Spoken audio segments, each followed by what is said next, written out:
Welcome to Buildings and Beyond, the podcast that explores how we can create a more sustainable built environment by focusing on efficiency, accessibility, and health. I'm Robb Aldrich. And I'm Kelly Westby.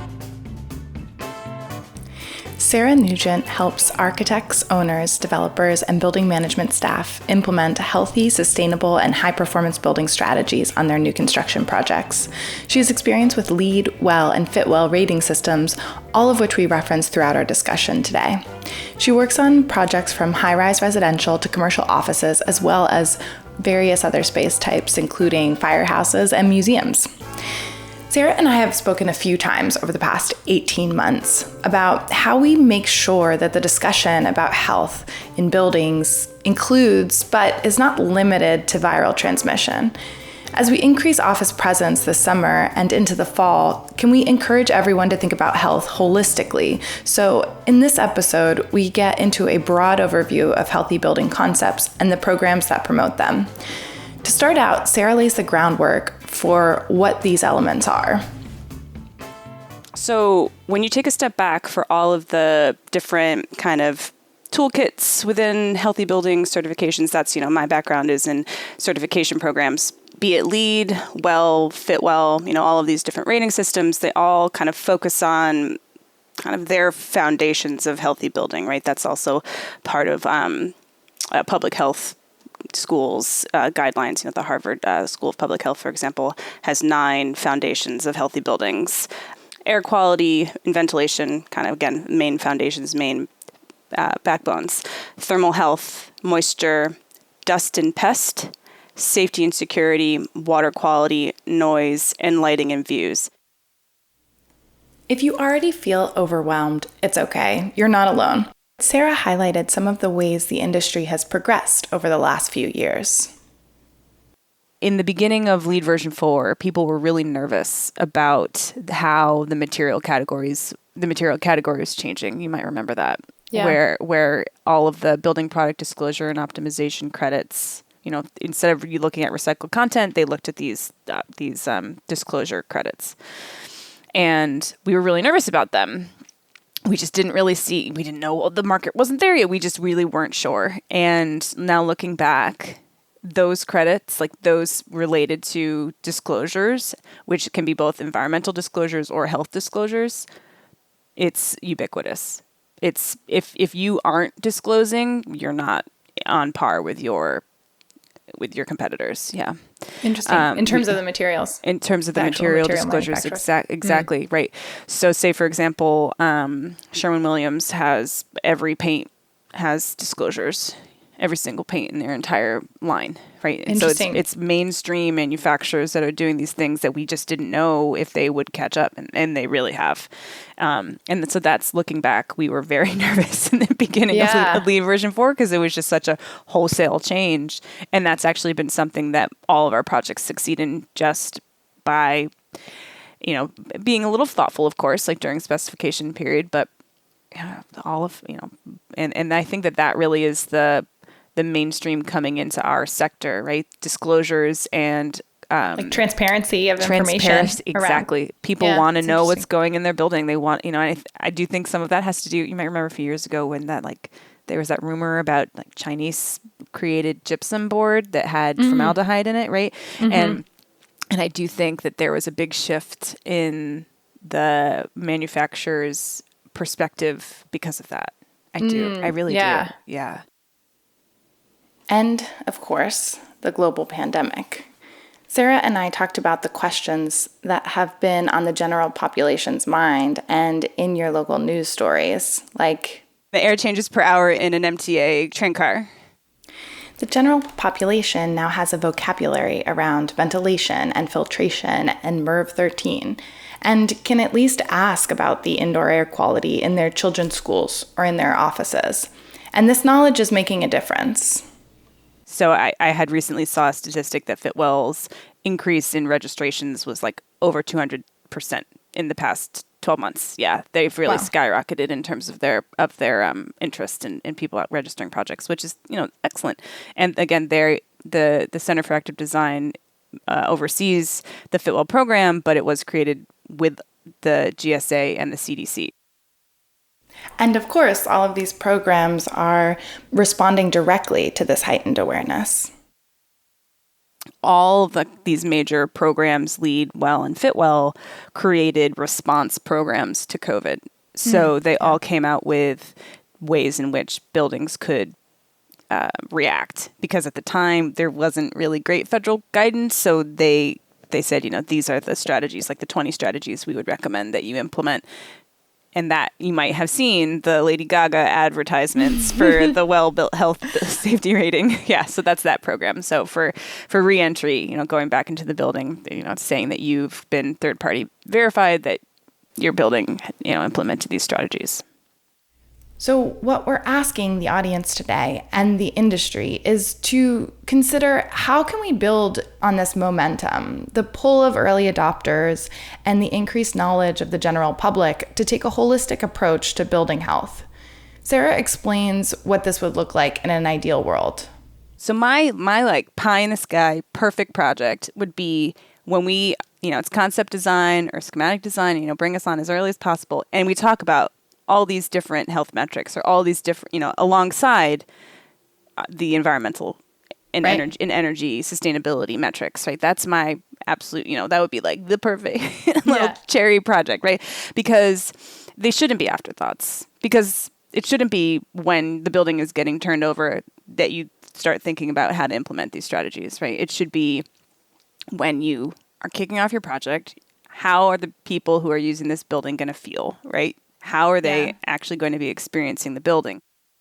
But, of course, the large majority of existing buildings or new construction projects aren't starting there. They're sort of minimally code compliant, which is actually, you can be less than code compliant because it's whatever somebody actually enforces in the field, right? Yes, right, yeah. So whatever is enforced in the field, that kind of minimally code compliant, and that's like the standard building. Yes. And so the question is that what tenants are going to be asking for in this future? Right. And especially kind of in that office space right now, like there are risks associated with holding an office portfolio right now. And how are you setting yourselves apart from your competition? It's a great point, because, as reentry starts happening, I mean, our New York City office is talking about going back for the first time in June, right? Like we've been out of the office since March of 2020. Yeah, phase one. Who knows how many people? But so that the future of the office is definitely something that's on everyone's radar. How dense, right? Like how dense an office is going to be, what the ventilation rates and filtration rates of that space will be. I mean, I do hope that post-COVID, some of these strategies, or most of these strategies, are still maintained, right? And so I asked Sarah about where people are trying to get started and where should they get started.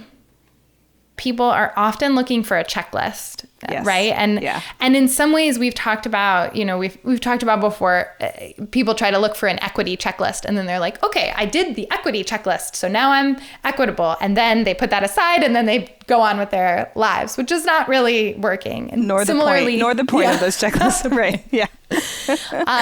So in what ways do you think the checklist style is working for health and wellness? And in what ways do you think some clients maybe are missing something because they want it to be too prescriptive? Or is that actually the way to go about it for health? I honestly think that it's the way to go about it. I do. Because as we've discussed, there are so many different elements of health, right? Yeah. And so again, like for so long, we were really focused on just ventilation or just filtration, but there's so much more, right?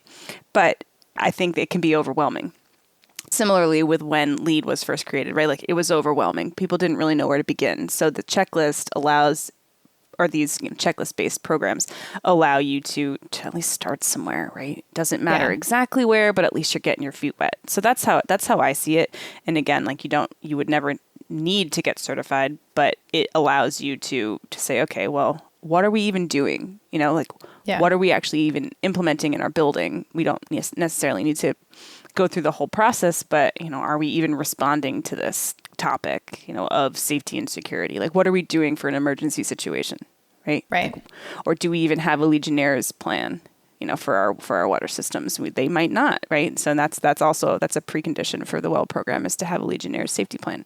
So it's things to really prevent the transmission in the first place, and so I think that is definitely why it's a great place to start.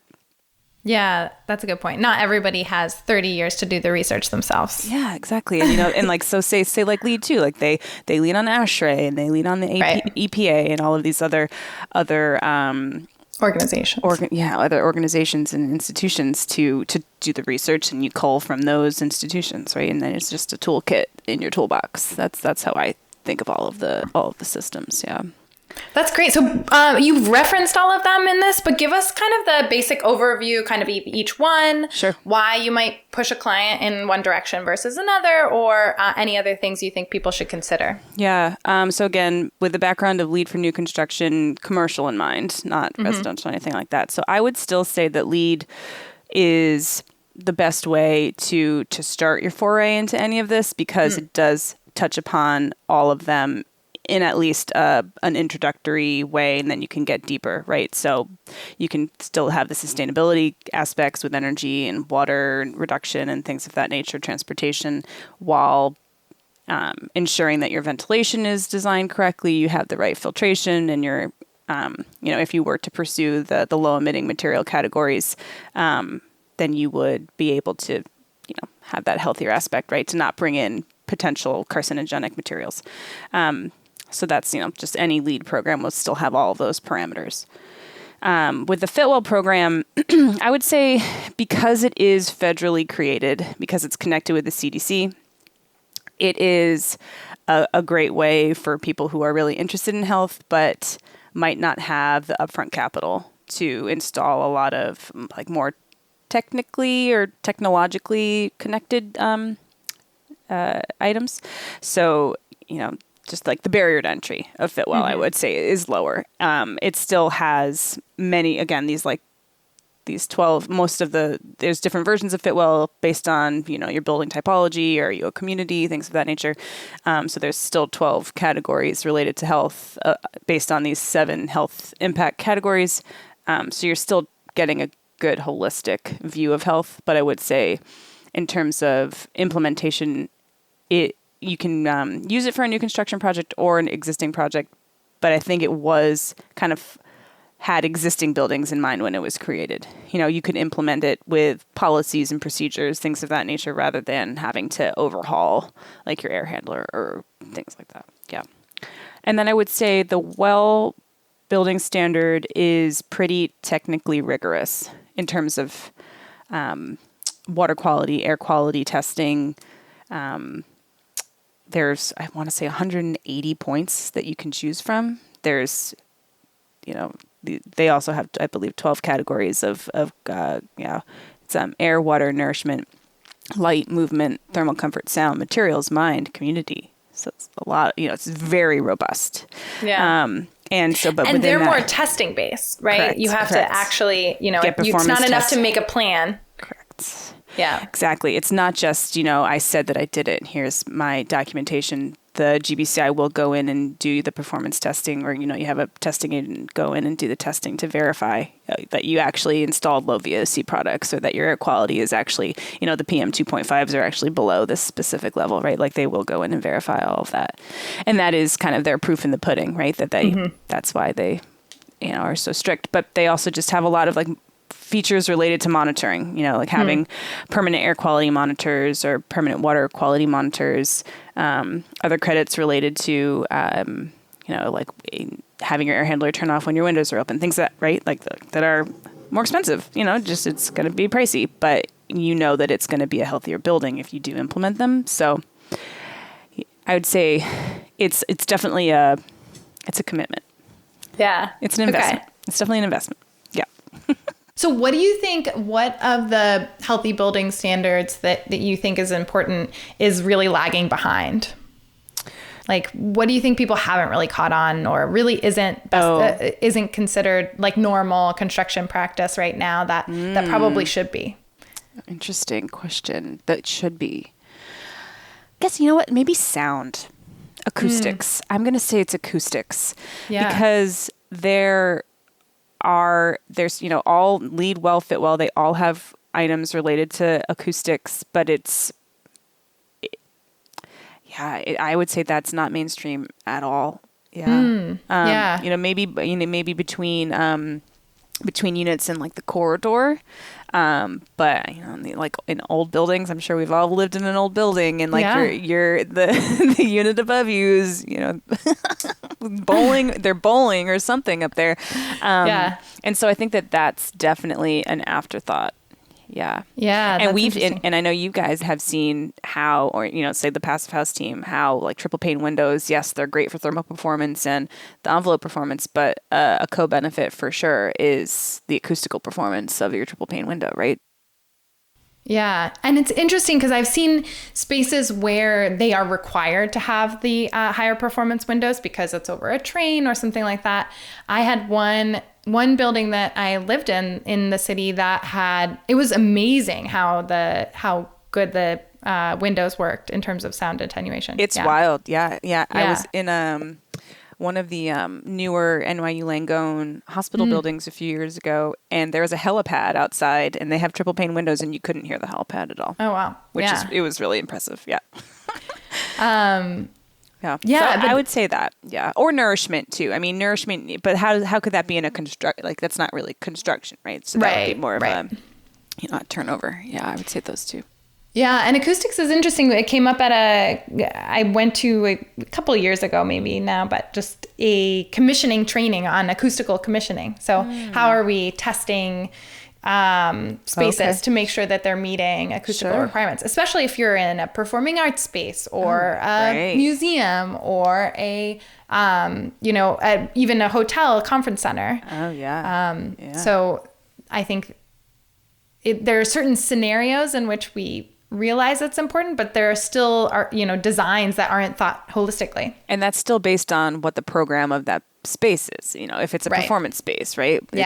I think in a commercial application, let's say, going back to an office building or to a residential building, I just don't know if it's as ubiquitous. Yeah. Yeah, absolutely. Yeah. Or the NRC rating might get specified, but how does it actually get implemented and tested? That's interesting about acoustical commissioning. Okay. Yeah. I'm always a fan of making sure that it actually gets installed properly. It's one thing to show the arrow on the drawings that say the air is moving this way, but it's quite another to make sure it actually being goes installed that way. Right. Yes. Right.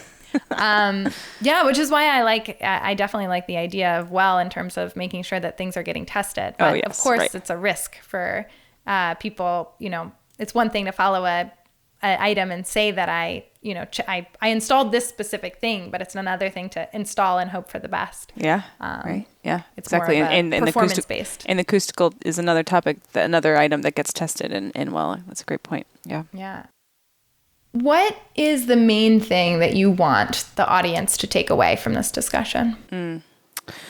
I would say one thing we didn't discuss really is this this intersection of, we sort of touched a little upon it, but the intersection of health, wellness, sustainability. Yeah. The triple bottom line, right? People, planet, profit, or ESG, that can be kind of seen in those different ways. I would say what I would want folks to get out of this conversation is about not having health be an afterthought. It's really implementing healthy strategies at the get-go and not reactive, being proactive about that, right? Like you said, with the Well Health Safety Rating or the Fitwel Viral Response Module, they were responding to an event, right? Like it's a reaction to a need.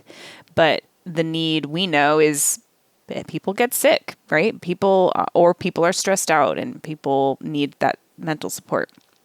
So I would say for every either building operator or developer, thinking about every building from a health and wellness perspective in alignment with sustainability. I mean, that'd be the dream.